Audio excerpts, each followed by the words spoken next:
Europe is still struggling to find an effective response to the refugee crisis, the greatest challenge for the bloc since the debt crisis. However, with the rising of far-right parties in many member states, it is still very unclear if the European Union is capable of implementing lasting and common asylum reforms.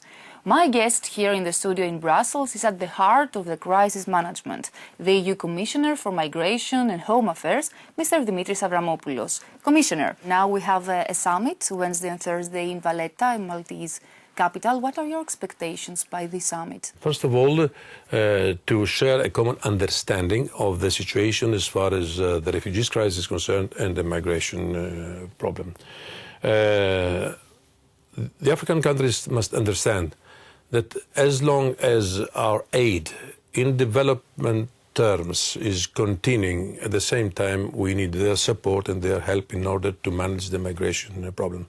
They have to accept returns in their countries, and of course to work together in order to create legal ways for the ones who want to come to Europe. By the way, I want to make an announcement today.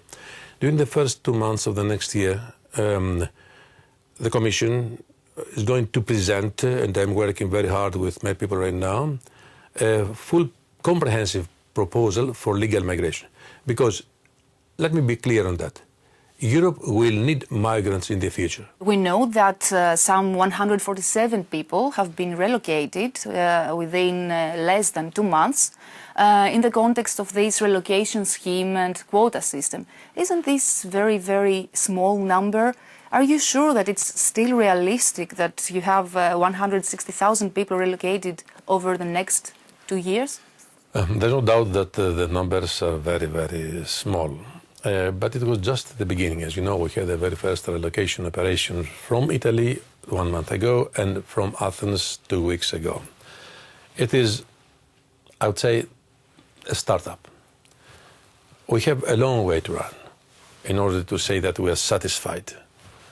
I believe that as long as we move ahead, and from the moment all member states decide to be part of this relocation scheme and project, things will be better. But many of them are not responding. Only 12 countries so far have accepted to be part. But things have started changing.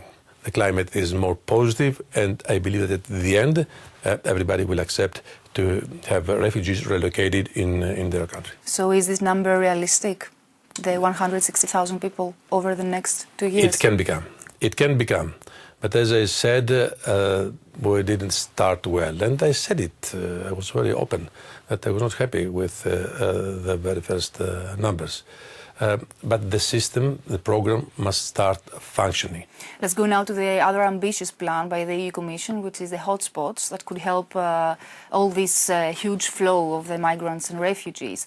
And many people on the field, especially on the Greek islands, say that these hotspots don't work, at least yet. So is Greece prepared to receive all these refugees during the winter, because winter is coming? Because relocations cannot work without the hotspots. So it's good to know that the hotspot in Lesbos, in many other parts of Europe, is there to assess all cases and not keep people on the island more than 24 hours. And then they will be transferred to the mainland and from there to the other members of the European Union. So you say that Greece will be prepared by the end of the month? It's a commitment. To do all these procedures? Yes. And believe me, during the last 2 months, I'm in a position to know that things are moving faster in Greece. So are you optimistic for the outcome of the Valletta summit? You have to be optimistic in this kind of meetings. It's a unique opportunity right now to talk frankly.